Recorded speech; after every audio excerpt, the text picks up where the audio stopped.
The movie opens in 1945 in Japan. Kamikaze pilot Shikishima lands on Oho Island, claiming to have crash-landed and in need of repairs for his vehicle. The head of the mechanic, Tachibana, finds no fault in the aircraft after a thorough examination, and so he confronts Shikishima. He believes Shikishima did not face any difficulty, but rather demonstrated cowardly behavior by fleeing from his duty in extreme fear. Later that night, a mighty beast, bearing a strong resemblance to a dinosaur, attacks their camp, causing havoc. They are immediately defensive but, at the same time, overwhelmed by the mere appearance of this huge creature. Some identify the beast to be a dreadful monster called the Godzilla, and in fear, the group takes cover. While in hiding, the head of mechanics, Tachibana, instructs Shikishima to go out and grab his 20mm gun. He claims they are only just mechanics, and Shikishima is at an advantage with weapons. Shikishima runs towards his plane, in hopes of taking out the monster. However, as he gets on the plane, he struggles to keep his composure and aim directly at the monster. The beast stomps its heavy feet on the ground.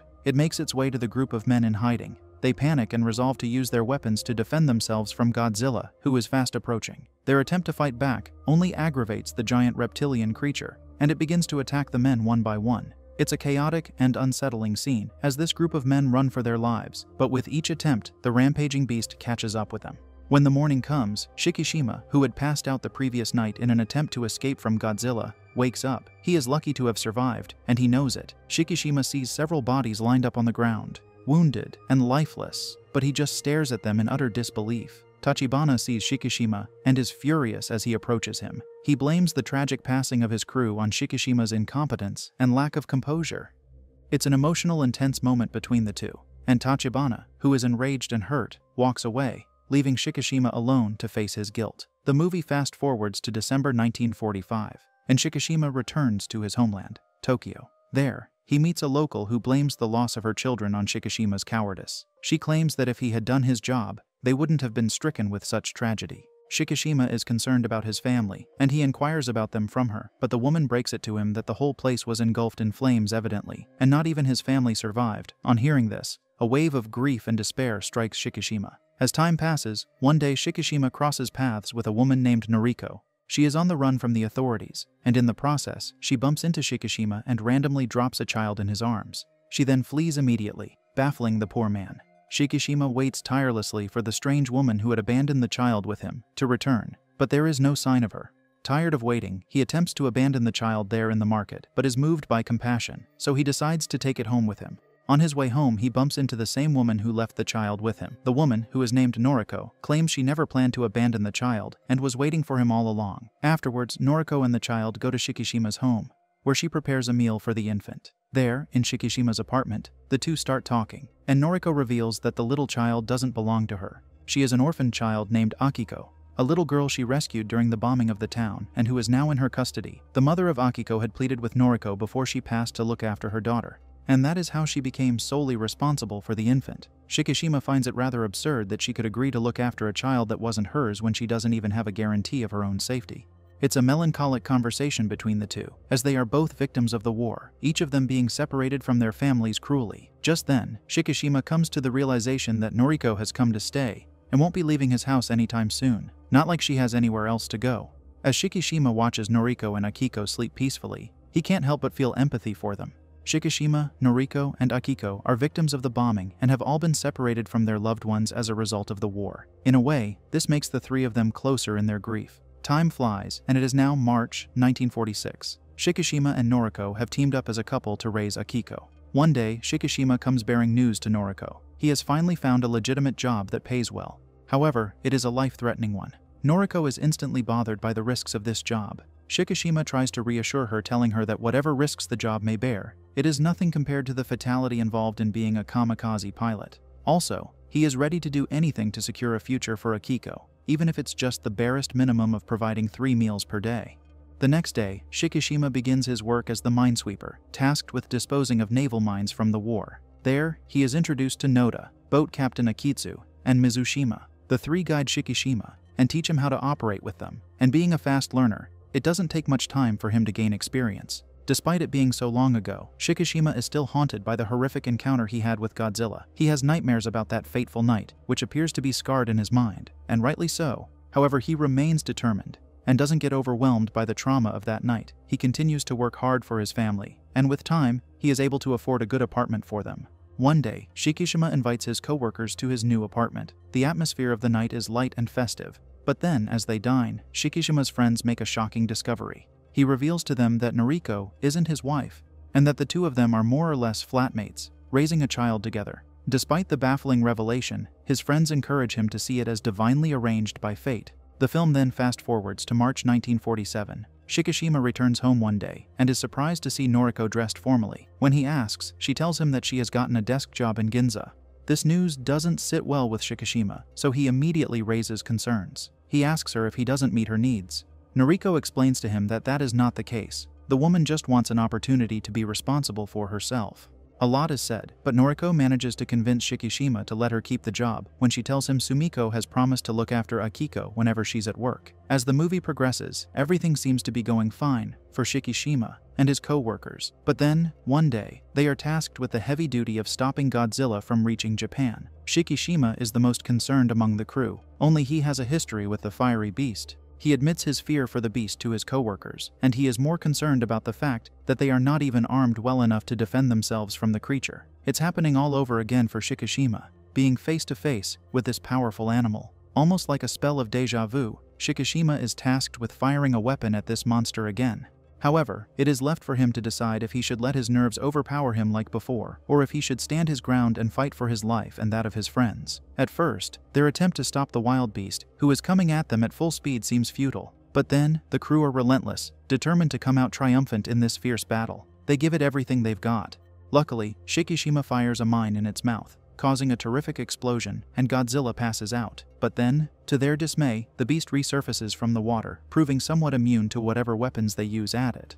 But then, after a lot of destruction and havoc, the creature retreats. Following the chaotic encounter, Shikishima is hospitalized. His friends visit him, and though he is slowly recovering, all he can think of is their safety. Shikishima's friends try to keep him calm, informing him that the government is strictly keeping the matter about Godzilla discreet to not cause panic in the country. However, Shikishima has a different view of this. He believes that everyone should be informed, for their safety. Shikishima eventually returns home, not fully healed but in a better state than he was. Noriko is concerned about him and complains that he keeps her far away from him. She wishes he could share whatever burden he carries with her. The woman just wants to assist him in any way possible. Moved by her concern and his guilt, in that somber moment, Shikishima opens up to Noriko. He reveals to her that he was a kamikaze pilot who fled his post. Despite Noriko's bewilderment, Shikishima continues speaking. He explains that on the day of his sortie, he feigned a technical fault with his plane and made a detour landing on Odo Island. Shikishima proceeds to show her photos of the mechanics he met on the island. He informs her that none of them are alive, and he blames their tragic passing on himself. He narrates to Noriko how that night panned out. He explained that his first encounter with the beast was there on the island, that he was tasked to fire at the creature but fumbled the assignment. The next day, he found them in body bags and denied them the chance to set eyes on their loved ones ever again. Not once, but twice, has he faced the monster, and Shikishima believes that each of those times, he had failed at attacking the beast effectively. Despite all the support that Noriko tries to offer, Shikishima is hopeless and broken, but she doesn't give up. Noriko holds him closely in her arms, comforting him, while the man bursts into tears on her lap. The next day, Shikishima wakes up to the wholesome sight of Noriko and Akiko. Noriko leaves for work while he is left alone with the little girl. The two spend time together playing when suddenly Shikishima hears some disturbing news on the radio. It's an emergency news report informing the public about a giant sea creature that has come ashore in Ginza. Those near Ginza are instructed to follow police instructions and evacuate the premises. This is concerning as Noriko is at work in Ginza. The giant reptile is causing mayhem all over the city, with its thunderous steps shaking the ground, and its massive jaws crushing everything in its way, putting an end to lives most horrifically. Realizing the grave danger Noriko is in, Shikishima makes his way to Ginza as fast as he can to rescue Noriko. On the other hand, the beast attacks and rips apart the train that Noriko has boarded, but she manages to escape. Eventually, Shikishima finds Noriko, and he takes her by the arm, and the two flee instantly. It's a roller coaster of events. Chaos and destruction are the order of the day as people are scattered all over the streets. They run for their lives, screaming and wailing in fear at the huge animal that trails closely behind them. Amid all the chaos, the people finally sense a bit of hope and triumph over the animal. When the army attacks the beast, there's a brief sense of calm and relief in the atmosphere when the creature appears to have been defeated. But then, this fierce monster resurfaces and unleashes its full strength on the town, wiping out the whole city. It breathes fire on the streets, and the people begin to see their chances of survival slip past them. Noriko and Shikishima, who have been together all along, are almost wiped out, but then Noriko quickly pushes Shikishima to safety, in between two buildings, at the cost of her own safety, as she is swept away by Godzilla's powerful blast. It's a complete decimation of the town, and it won't be one to quickly recover from. Lives and properties are lost. It's a huge blow to the people. Shikishima mourns Noriko, but Akiko can't even bear her absence despite being told she has only gone away for a little while. Shikishima is then invited by his co-worker to a secret meeting of soldiers on how to stop Godzilla. At the meeting, Kenji Noda, Shikishima's colleague who had invited him to the meeting earlier, addresses the crowd. The man has a plan to defeat Godzilla. He has devised a means to trap the beast and sink it into the ocean floor. Kenji proceeds to elaborate on his idea of strapping Freon cylinders to Godzilla and letting them foam. This process would cause the beast to sink so rapidly that the pressure would crush it. Concerns are raised by the crowd. They seek reassurance from Kenji about the plan's reliability. To provide an extra layer of assurance to the men, Kenji informs them of a backup plan in case the first one fails. A balloon has been made available. This balloon would force the creature back to the surface, ending it through explosive decompression. However, there is no full guarantee that the creature won't survive, but they must work with what they've got. The group of soldiers is urged to put no hope on the US or Japanese government, but to come to the realization that their future rests in their hands. When some of the men realize the dangers involved in this whole process, they beg to retreat. However, they are informed that this is not a mission they're obliged to take part in and can only participate willingly. Some of the men leave, following this statement, but the majority stands still. The Minesweeper co-workers meet up later. They praise, and at the same time, criticize Kenji's idea of how to stop Godzilla. As the other three talk, Shikishima cuts in sharply. He asks Kenji if there are any fighter planes available, as he hopes to upset the beast by firing at it, and then luring it to Kenji's trap. Kenji informs Shikishima of the risks involved in doing so, but he doesn't mind. One of his friends at the table suggests that Shikishima is driven by guilt and grief and attempts to end his life. He then seizes the opportunity to take out his anger on Shikishima for not marrying Noriko when he had the chance. The two are then immediately separated from hitting each other. After Kenji finds a suitable plane for Shikishima and takes him to it, he informs Shikishima that it is a special plane that was developed at the end of the war. It is designed to shoot down bombers, and it's a plane full of innovations. Kenji further explains that the aircraft was kept specially for a mainland battle that never came. However, the downside to this is that the aircraft needs a mechanic, not just any mechanic, a proficient one, someone who knows their way around a jet fighter. Shikishima informs Kenji that he knows the perfect person for the job, Tachibana. Shikishima immediately goes searching for his long-lost friend, but it almost appears as if he has disappeared from the surface of the earth. The chances of finding Tachibana grow slimmer and slimmer with each passing minute, and growing impatient, Kenji suggests they find another mechanic. However, Shikishima would only have Tachibana do the work. He pleads with Kenji to be patient with him while he attempts to find an invisible Tachibana.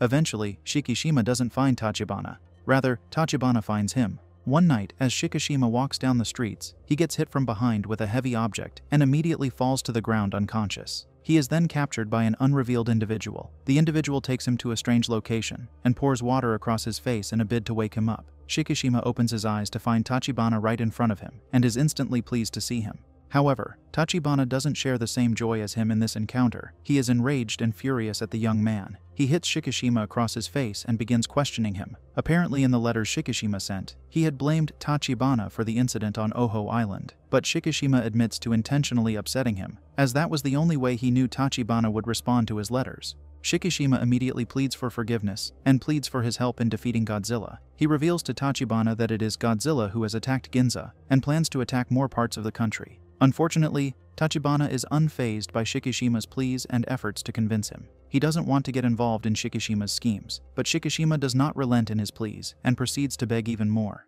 Shikishima reveals that Godzilla can only be hurt from the inside. He had burst a mine in its mouth, and that did more damage than ship guns. This has given him an idea. He plans to fly a plane full of explosives into the creature's mouth, hoping to destroy it from inside. Shikishima tries to remind Tachibana that he has unfinished business with Godzilla and should be motivated by that. Later, Shikishima meets up with Kenji, who raises concerns about how badly injured Shikishima is. However, Shikishima claims to have been highly intoxicated the previous night and unsteady in his steps, thus falling and hurting himself, an occurrence he claims to not even recall vividly. Kenji then teases that he did deserve to celebrate after finally finding Tachibana. Just then, Mr. Tachibana arrives with a small group of other mechanics. He instantly recognizes the aircraft as the local fighter Shinden. Kenji is excited to meet him finally, while Shikishima is grateful that Tachibana came. Work begins immediately, and the ultimate plan to take down Godzilla once and for all is set in motion. As the men start their preparations, they work together in harmony and orderliness. As work progresses, Kenji wears a sullen look. His friends notice this and decide to check up on him. They try to cheer him up, but Kenji worries about the plan. Though he is the mastermind behind it, he fears they might need a miracle to pull it off. Akitsu encourages his friend to draw strength from the group of soldiers working tirelessly. He tells Kenji that these men are aware of the risks involved in the mission, yet their faces beam. He's sure that this time they'll make a difference. Godzilla is coming, and the night before, Kenji decides to encourage the group of men and give them hope. Kenji understands that all their lives, they had always been taught to fight till their last breath, with no hope or dream of survival. But he motivates them this time, to fight for their future, and, for the first time, fight to live. The men get inspired and ready for what the next day brings. The next day, Sumiko finds Akiko standing all by herself and holding an envelope outside. Sumiko rushes to her instantly, concerned that the little girl has been left alone without supervision. She takes the envelope from Akiko, and its contents are some money bills and a little note from Shikishima, instructing her to use the money to take care of his daughter. Godzilla arrives, but not as Kenji had planned or hoped, ruining the first phase of their plan. They now have to depend on Shikishima to lure the beast to them. Meanwhile, Shikishima has taken off successfully. He calls Kenji to inform him, but Akitsu quickly snatches the telephone from Kenji and instructs Shikishima to ensure that he survives the mission. Akitsu worries about Akiko and tells Shikishima over the phone that he won't let Shikishima abandon her. However, Shikishima doesn't respond to this, raising more concerns for Akitsu. Shikishima manages to upset Godzilla and lure it into the trap set by Kenji and his men, who are waiting patiently for the beast. Right on cue for the soldiers, they immediately begin to attack the fiery creature. Following Kenji's strong leadership and direction, the men manage to sink Godzilla. The moment is almost surreal to the crew as they begin to yell for joy. However, hold your horses and don't rejoice just yet, because somehow Godzilla survives the attack. Fortunately, the men get some help in that moment of despair. Shiro, whom Akitsu had warned to stay back and not be a part of the battle, suddenly shows up with towboats. They immediately offer support to Kenji's men, and together they begin to haul Godzilla back to the surface. But is it enough? An enraged Godzilla begins to charge up its heat blast, and the men who are aware of what follows this episode just stare in despair. Just then, they see something in the distance coming in at full speed. It's Shikishima, heading straight at Godzilla with his aircraft. Everyone is on their toes as they watch Shikishima crash his aircraft into the head of Godzilla, decapitating it, and causing a massive explosion. It's a nerve-wracking experience for everyone watching and listening. The big question now is if Shikishima survived. Suddenly, there's a parachute in sight. Turns out, Shikishima did survive. Everyone begins to cheer and celebrate. Shikishima had used the ejection seat that Tachibana installed in the aircraft, encouraging him to let go of his guilt, move on, and live. As Shikishima slowly lands, Godzilla's body cuts into several pieces and sinks into the water. All the crewmen salute Shikishima, who has shown absolute heroism to his people. While the crowd cheers and celebrates, Sumiko arrives at the scene. She had earlier received a telegram meant for Shikishima, and so she hands it over to him. It's from Noriko. She survived the tragic accident at Ginza and is in the hospital. Shikishima can't believe it. He never even believed he would get the opportunity to lay his eyes on Noriko again. Shikishima makes no haste and immediately rushes to the hospital where Noriko is admitted. When he arrives at her room, he sees her. She is badly injured as her head is wrapped up with bandages. Noriko is still not fully recovered from her encounter with Godzilla, but Shikishima is most grateful that she is alive at least. Tears fill his eyes as he slowly enters the room. He puts Akiko, whom he had been carrying all along, down, and rushes to Noriko, who is seated on the hospital bed. Shikishima is unsteady in his feet, unable to speak even. Noriko informs him that she just wants the series of chaotic events to finally come to an end, and so she asks him if the war can be over at last. Shikishima affirms this as he falls to his knees, holding her closely. It is a bittersweet moment as the two reunite, holding each other firmly. As they hug, there is a dark and moving scar on Noriko's neck. However, Shikishima does not see this strange scar. The scene instantly shifts to the ocean. Deep inside it, we see a huge piece of Godzilla's flesh sinking deep in the sea and regenerating. Poor man's nightmare is far from over.